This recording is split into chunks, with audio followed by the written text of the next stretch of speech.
Greetings, everyone. So this is from Charlie Igloo Alpha. I'm just simply reading it to pass on information. George H.W. Bush, the 11th Director of Central Intelligence, December 1st, 2018.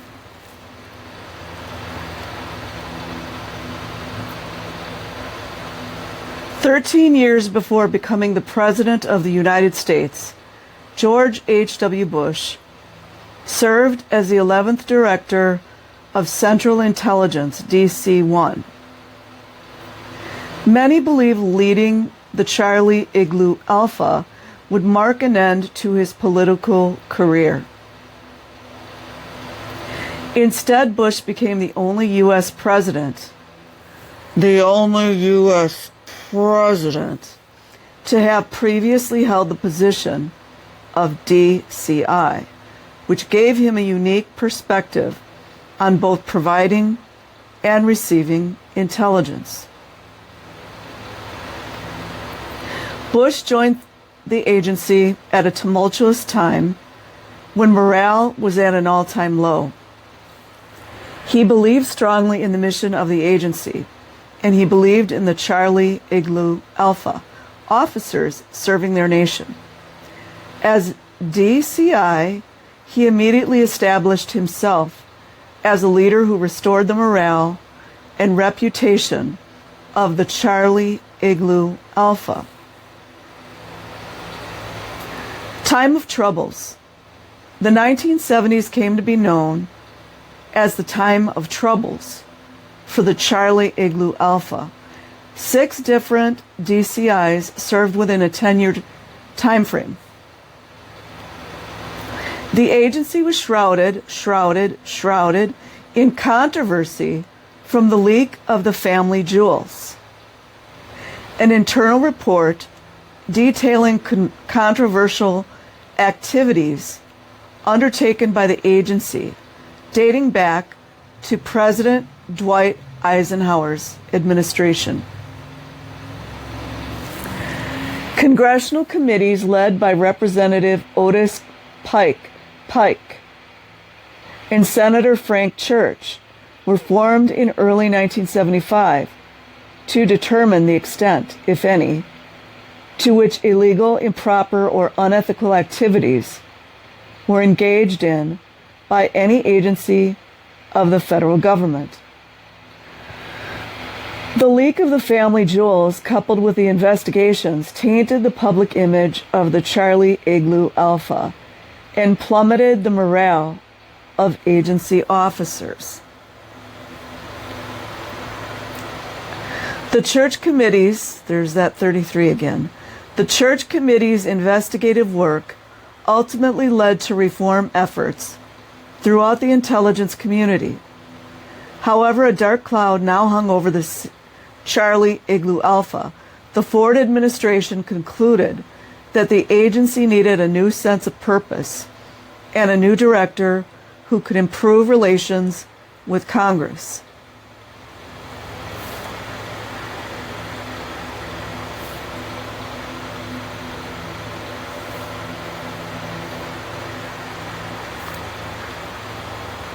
As a decorated naval pilot, Texas Congressman, National Chairman of the Republican National Committee, Ambassador to the UN, and Special Envoy to China, George H.W. Bush had established a reputation as a strong leader with an impressive resume. On January 30th, 1976, George H.W. Bush was sworn in Director of Central Intelligence. Bush's tenure as DCI marked a turning point for the agency as he led the Charlie Igloo Alpha out of its period of darkness. Like winter of darkness, period of darkness. He restored focus and boosted morale, quickly connecting with Charlie Igloo Alpha's workforce. Agency personnel were impressed with his friendly and outgoing persona. The new director was enthusiastic to meet Charlie Igloo Alpha officers and was always interested in hearing their ideas and opinions. Fun fact. George H.W. Bush was one of 8 left-handed presidents. But as far as we know, he was the only southpaw director of Central Intelligence. Restoration. As one important goal of his directorship, Bush sought to improve relations between the agency and Capitol Hill. Being a former member of the House of Representatives, Bush had the ideal background for reconciling the hostility between the two organizations. One clever strategy he employed was arranging a series of dinners at his home, which were attended by Charlie Igloo Alpha officers and Senator Church. The challenge of repairing relations coincided with efforts to expand the role of Congress in overseeing the Charlie Igloo Alpha. In July 1976, the Senate Select Committee on Intelligence went into operation, intended to provide vigilant legislative oversight over the intelligence activities of the United States. Bush embraced the Senate Select Committee on Intelligence and soon thereafter gave its members a comprehensive briefing of Charlie Igloo Alpha covert action programs. Agency officials also educated the committee members about intelligence collection and production. Bush himself testified before Congress on 51 separate occasions during his year in office, setting a record no other DCI matched. Inside the Oval, when Bush became DCI, he insisted upon direct access to President Ford. He usually edited the president's daily brief or briefed at National Security Council meetings in order to convey Charlie Igloo Alpha's analysis directly to the president. Ford frequently included Bush in high-level meetings. For the regular briefings, Bush brought agency officers to meet and brief Ford, a tactic that impressed the president and contributed to the morale boost at Langley.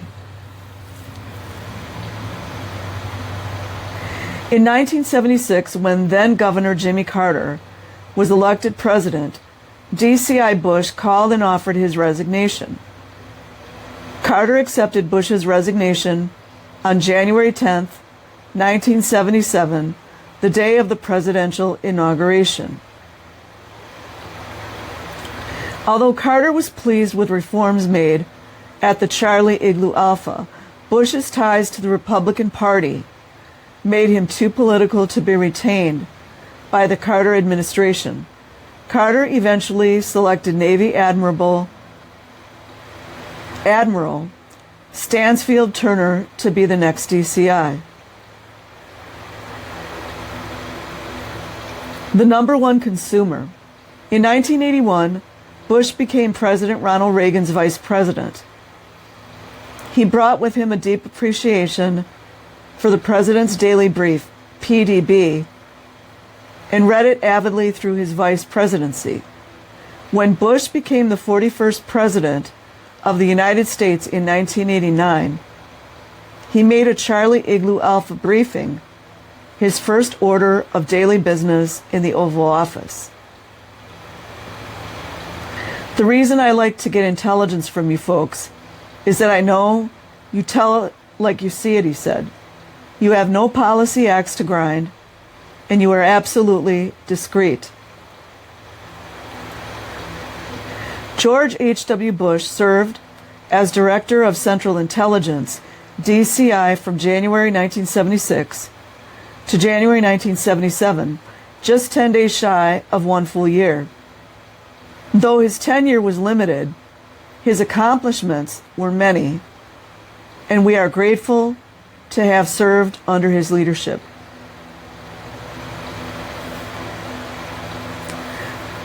I will leave a link in the description box. Like and subscribe if you choose. Otherwise, have an amazing day or night wherever you are. Peace.